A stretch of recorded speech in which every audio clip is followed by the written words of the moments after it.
Go inside the Crimson Tide with your hosts Rodney Orr and Gary Harris, keeping you informed on everything Alabama. And now, Tider Insider TV. The Alabama softball team wrapped up regular season play on Sunday, and today the SEC announced its all-conference squads. Alexis Osorio was named second team All-SEC. You know it's a good conference when she's second team with the year she's had a pitcher.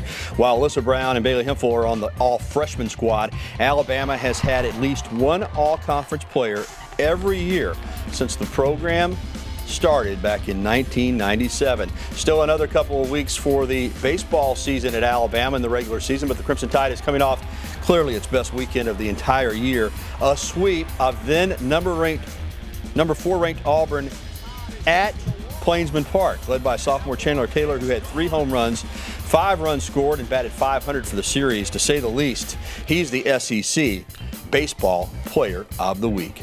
And good evening, everybody, and welcome into Tider Insider TV. It's been a while since I've said that, presented each and every week by Buffalo Rock, proud distributors of Pepsi and Aquafina water, which is very refreshing on my first day back on the air. Can't get enough great H2O. Alongside Rodney Orr from TiderInsider.com, I am Gary Harris.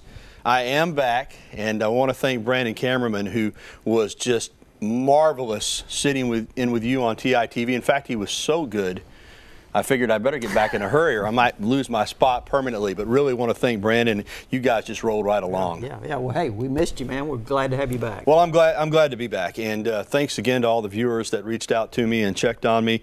Obviously, vocal cord surgery went well. I'm going to try to talk a little softer than in the past, though, still, Rod. But we got a lot to get to, so let's do that. Let's get to it. As we mentioned at the top of the program, the Alabama baseball team shocked just about everybody over the weekend after winning only 2 conference games in the first 21. The Crimson Tide went to Auburn and swept the series, capped off by a wild 15-inning, 6-hour and 36-minute marathon on Sunday night. Now here's what Greg Goff had to say about the status of his Bama ball club. It's a great feeling. It was a great bus ride home last night and an opportunity to hopefully build from our program. Just really excited for our players to stay the course and beat a really good Auburn team. Rod, a week ago, it looked like Alabama really had no chances of making the SEC tournament. And now the Tide is at least mathematically in the conversation. But, you know, we'll worry about that for another day. Florida's coming in here this weekend. I just want to talk to you about this series this weekend. This is why sports is great. This, arguably, at that point in the season, was Auburn's best team since 1979. That's the last time they won the SEC regular season championship. They were certainly in good position to do it this year with a sweep of Alabama. Alabama, statistically, having one of its worst seasons in recent memory, yet Alabama goes in there and all those one-run losses, they reverse that. They win 3 one-run games. It, to me, shows you that Greg Goff's team never quit. They kept playing hard. You saw it at Mississippi State. You saw it against LSU. They didn't win those games, but they played hard. Finally, they get to pay off. And I'm telling you, it's been a long year, but this is sweet for those players, coaches, and for the Alabama fans. It's been a really tough year. There's no question about that, Gary. I don't think there's any reason really to sugarcoat it and not that it's a negative against the coaching staff or the players or anything like that. I'm talking about the fans. I mean, they've been really in an uproar, especially if you look at the internet, watch the fans, the way they're responding. And I thought that, it's really early. We said last week when Brandon Cameron was sitting in for you, we talked about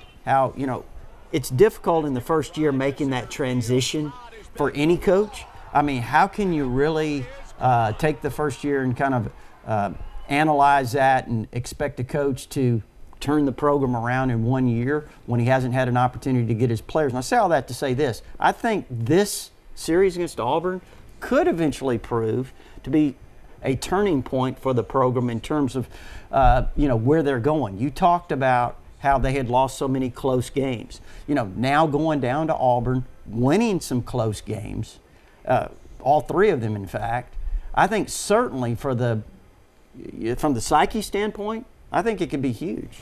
You mentioned the fans, and with social media, you know, fans don't have to keep quiet, or their opinions can be aired for everybody to read. And there have been some fans that have been saying Goff needs to go, which in my opinion is ridiculous. He inherited a program that was down. That's why Coach Mitch Gaspard was let go in the first place. You have to give him an opportunity to bring in a recruiting class to get. You can't let, you know, Greg Byrne's not going to do that. Greg Goff's going to be the baseball coach next year at Alabama. I think he's going to have a good recruiting class coming in. Yes, it's been difficult at times this year. There have been injuries. There have been all types of adversity to overcome. But again, that series, you mentioned it, it could be the turning point if this thing gets turned around in the next couple of years. You look back to that series at Auburn, the second straight time Alabama has swept the Tigers in their own ballpark. They did it 2 years ago as well, and got 6 more games to play in the SEC. One tomorrow night in non-conference against against Grambling, and a chance still mathematically to make the SEC tournament. So there's still a lot to play for. But as you stated, Rodney, that you can't. And I said the same thing in basketball with Auburn sweeping Alabama. So that's just not me taking a new stance. When teams in this state play each other, it's big. Regardless of what happens the rest of your season, it carries a lot of weight to beat your in-state rival. Yeah, it really does. And again, going there on the road and doing that, you know, certainly you're talking about Auburn having their best team since, what, 1979? I mean, that was quite an accomplishment, and hopefully this will be the impetus to, you know, moving forward in a very positive way. Yeah, one other quick note on baseball. Baseball/football player Keith Holcomb will miss the rest of the baseball season, but hopefully he'll be ready to go for football in the fall. Well, still to come on Tider Insider Television, National Signing Day will look a whole lot different next year. Well, there'll be 2 of them. We'll discuss the latest change to the signing process. Plus, the Alabama softball team is 1 day away from starting the SEC tournament in Knoxville. We'll hear from Patrick Murphy about the state of the Tide.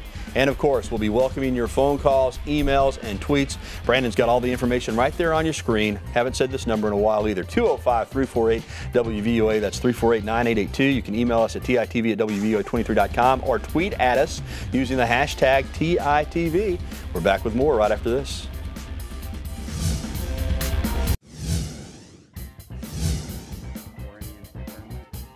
This is kind of like icing on the cake. Now, we need to win, and it would very much help our chances for hosting a regional. So any win there is a big win for your resume because everybody's basically in the top 35 of RPI. So every opponent's going to be a great opponent. Bama get that regional at home. That would be huge. Welcome back to Tider Insider TV. Gary Harris, Rodney Orr. The Alabama softball team opens the SEC tournament tomorrow morning. Make a note. 11 a.m. against Arkansas in Knoxville. We'll talk more about the softball team in a moment, but first let's talk about the change to the football signing period. The Collegiate Commissioners Association approved an early signing period.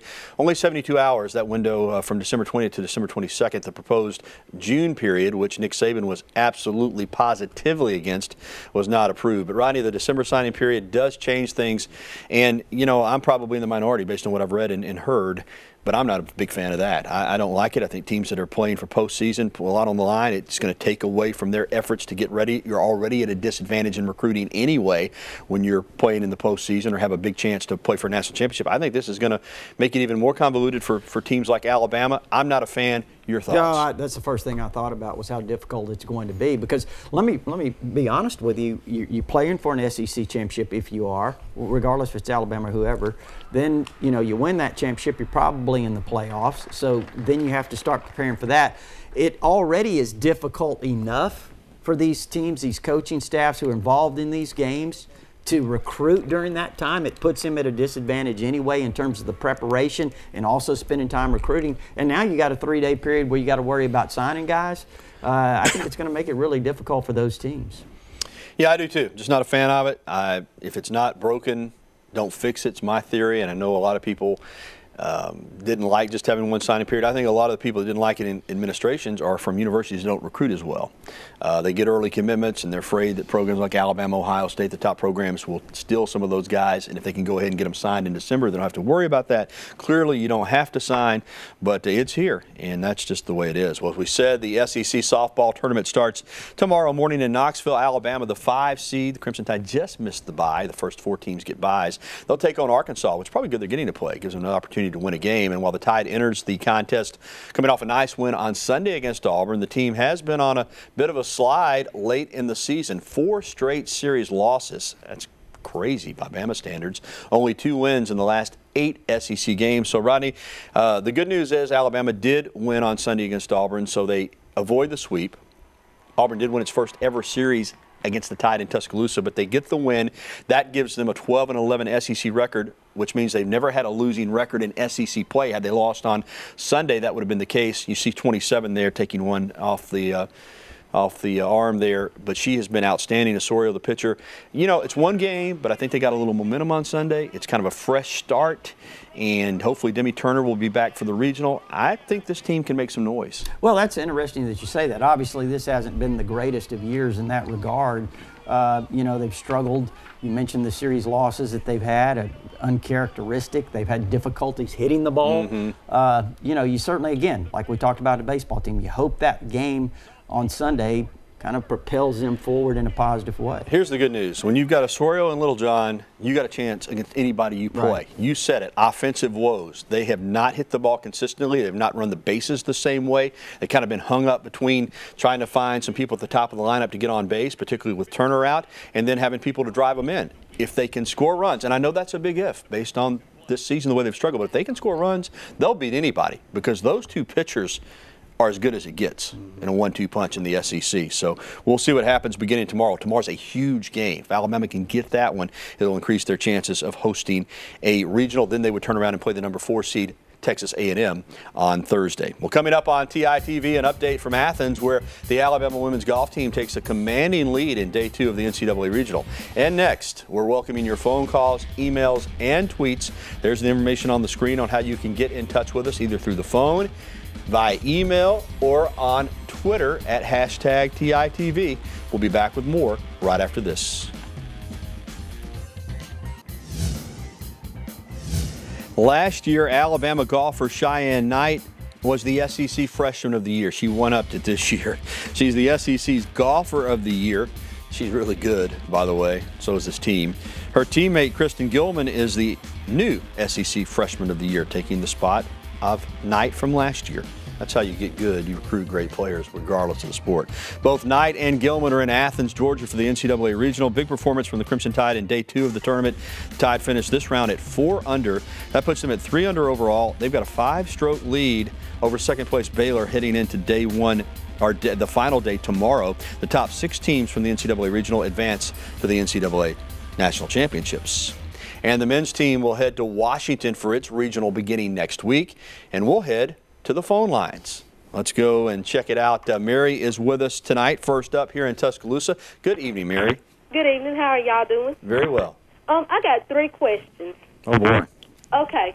My first question is, will Aaron Robinson get to play since he had his hip injured during the 8A game? I think he's going to be good to go, Rodney, right? Yeah, no, I don't think we've got anything official. Yeah, on I think that, he'll be okay, but though. I think he's My expected back. second question is, will Deontay Thompson get to play since he's been arrested? We're going to have to wait and see. No announcement from Coach Saban on his status, so I don't even want to comment on a disciplinary matter, so we'll just have to wait and see. What's your third one, Mary? And will Tony Brown get to play since he graduated from the university? Yes, he'll be a graduate student, and in fact, as a graduate student, he'll have to take less classes, so it may help him football-wise. But yeah, Tony should have a really big year. Yeah, I think Tony's really maturing, and I think that look for him to have his best year. All right, let's stay in Tuscaloosa and talk with Barry, from Mary to Barry. Always nice to rhyme. How are you, Barry? Great. How are y'all? Very well. Glad to have you back. Thanks, man. Yeah, I just wanted to comment on the baseball team and congratulate them for fighting the way they did. Absolutely, great point. It was amazing, and you know, staying up and watching that whole 15 inning, that 6.5+ hour game, it was great.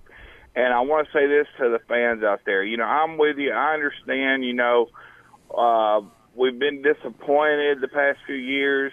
And some of us believe that Gaspard was given a little too much time, and I think that's kind of, you know, has come over into the Goff administration. But we need to give this man a chance. We need to support Coach Goff and that team and these players and just stay behind them. That's just my opinion, and roll Tide. Well stated, Barry. Good thoughts there, and I'm with you. I think you got to give the coach an opportunity to get his program in place. And like we said earlier, they have never quit. When they were losing heartbreakers against South Carolina, LSU, Mississippi State, it goes on and on. They played hard, and they've continued to play hard. All right, let's stay here in Tuscaloosa and talk with BT. BT, how are you, buddy? Good, Gary and Rodney. How about y'all? Doing well. I was going to say, Gary, that I'm glad you're back. Thank you, sir. I mean, I'm behind you on your surgery. I'm behind you. Thank you, buddy. What you got tonight, BT? Well, I want to ask Gary and Rodney that Bob Simon. Yeah, BT. What's the latest on? Do you think John Phelps will move up? Well, there's no replacement yet announced for Coach Simon's spot on that staff with Anton Petway and John Pelfrey and Coach Avery Johnson. They're in good shape recruiting-wise, and they can put another coach on the road on the staff. But, Coach Avery Johnson will take his time, and we know he'll get a good coach in. He's proven he can hire coaches. Yeah, there's no question about that. Gary, getting a guy who can do it all, a guy who can coach on the floor as well as recruit, I think that's certainly going to be key. Well, if you want an opportunity to get into the show, you're in luck. Phone lines are open, 205-348-WVUA. That's 348-9882. Call in now. We'll get you on the program in the next segment. And also still to come, Braxton Key is officially still declared for the NBA draft, but we'll explain why he could be headed back to the Crimson Tide sooner rather than later. And as I mentioned, more of your phone calls. The number on your screen again, 348-9882. Call in now. We can get you right on. This is TITV, your inside source to the Crimson Tide. We're back after this. Alabama freshman basketball player Jordan Lewis has been invited to the 2017 USA Basketball Women's Under-19 World Cup team trials. The trials are scheduled from May 18 to the 21st, and she'll be one of only 33 players vying for 12 spots on the national team. She was the SEC Newcomer of the Year and led the Crimson Tide in assists. She is really going to be a good player. On the men's side, Braxton Key still has a couple of more weeks to decide whether or not he's returning to Alabama for his sophomore season, but he's not going to participate in this week's NBA Combine because he didn't get an invitation. That's always a bad sign as to your NBA potential at this point. That could be a good sign for Alabama that he'll be back in Tuscaloosa for the Tide next season. We hope so. And Rod, let's go right back to the phone lines. Rick in Bluff Park is on hold. Hey, Rick, how are you? Fellas, how y'all doing? Well. Appreciate you taking my call. Yes, sir. I'd like to comment on the fundamental play of both softball and baseball teams. I think Coach Goff, and I concur with the previous caller, got to give this man some time. He came in pretty highly thought of. I think he'll turn things around. We just got to be patient with it. Softball team's not so lucky. An established team should play sounder fundamental ball, and Coach Saban would agree with something that a good friend of mine tells me on a regular basis. He says that proper preparation prevents poor performance, and that goes back to fundamentals. Get y'all's comments, fellas. I appreciate you taking my call. All right, Rick. I think we've run baseball down pretty well. Yeah, I'm with you. I think he deserves another opportunity. I do think at times this year they have hurt themselves. There's no doubt about that. But I think they're coming around. Softball-wise, Rodney, and I'll let you chime in here. I have been disappointed at times the way this team has played. I have wondered about the conditioning level of some of the athletes. Having said that, we got a coach here that's won 1,000 games. He knows what he's doing. They're still pretty good, and there's still a lot of season in front of them. So I'm not going to give up on them yet. I will concur, Rick, with you on this. I think softball-wise, overall, this is not the type of season we're accustomed to. So I know there's going to be some frustration. Yeah, again, and you look at what Patrick Murphy's done. He's kind of being judged on, the success that he's had, and certainly he's had a tremendous amount of success. The program, if you want to say this season's taken a dip a little bit, the question to me is, where do they go from here? And how's the recruiting gone? How is it going? What are the things that they have to do differently to kind of get back to where they've been? And obviously, when you look at it, the thing that stands out to me is just their lack of hitting. Yeah. And you talked about the conditioning. So again, what kind of hitters have they recruited? Yeah. We know this. It's a different league than it was even 5 years ago, certainly 10 years ago. It's more difficult. All right, let's go to Birmingham and talk with Bill. Hey, Bill, welcome in. Hey, roll tide, guys. Yes, sir. Yeah, who do you think is going to be, taking the place of Cam Robinson? Who's going to be some of the standouts on offensive line? And is Ben Davis going to play this year? Thank you. Yeah. Well, that's some good questions, Bill. Actually, we had a spring wrap on TiderInsider.com today that addressed some of the issues, some of the questions that you just asked. And talking about the offensive line, when you look at it, Jonah Williams has flipped over from right tackle to left tackle, and I think, Gary, you would agree with me. I mean, this is one of the most talented guys potentially that's come through here, did a fantastic job at right tackle. Last year's a true freshman. You know, Ross Pierce-Baker's back. He's going into his 3rd year as a starter at left guard. Then the center, I think this is a guy that was the most, you know, he probably got the least amount of congratulations of anybody on the team in terms of what he did, because he replaced a number 18 pick in the 1st round, Ryan Kelly. A lot of people thought that was going to be a key loss, and it was a big loss. But Bradley Bozeman stepped in and did a fantastic job. I think he's set to have another big year this year. You know, the question is on the right side at right guard. You know, Lester Cotton started some last year. I think he probably made pretty good progress this spring. He played right guard and right tackle. But I think Lester Cotton, you know, if he can continue to become consistent, he's a guy that he's a dominant blocker when he just latches onto a guy. And then at right tackle, you know, I think that's still open. You're talking about, you know, Matt Womack did a nice job in the spring. Alex Leatherwood, a true freshman, really kind of started coming on in the spring. And Scott Lashley is another redshirt freshman who is really got a lot of talent. So they've got some guys to work with. I think they've got a chance to be really good up front as they develop. Leroy, so sorry. We'll have to get to you next week. We are behind, got to get to the break. Still to come, Eddie Lacy is leaving Green Bay, but he left a few items behind for Packer fans. We'll explain when we return to TITV on a beautiful evening in Tuscaloosa right after this. Eddie Lacy signed a contract with the Seahawks in the offseason, but before he left Wisconsin, he held a garage sale in Green Bay that drew a crowd that wrapped all throughout the neighborhood.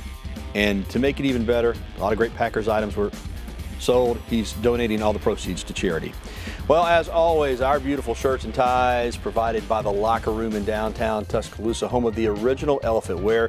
Go by and see Alex and Rush and the good folks there, or you can shop online at locker-room.biz. I tell you what, they will make you look like $1,000,000. That's going to do it for this week's program. I'm so happy to be back. For Rodney Orr, I'm Gary Harris. Don't forget, if you missed any of tonight's show, you can catch the replay at 10:30 tonight after the news, or you can catch us online at WVUA23.com. Have a great evening, everybody. Good night.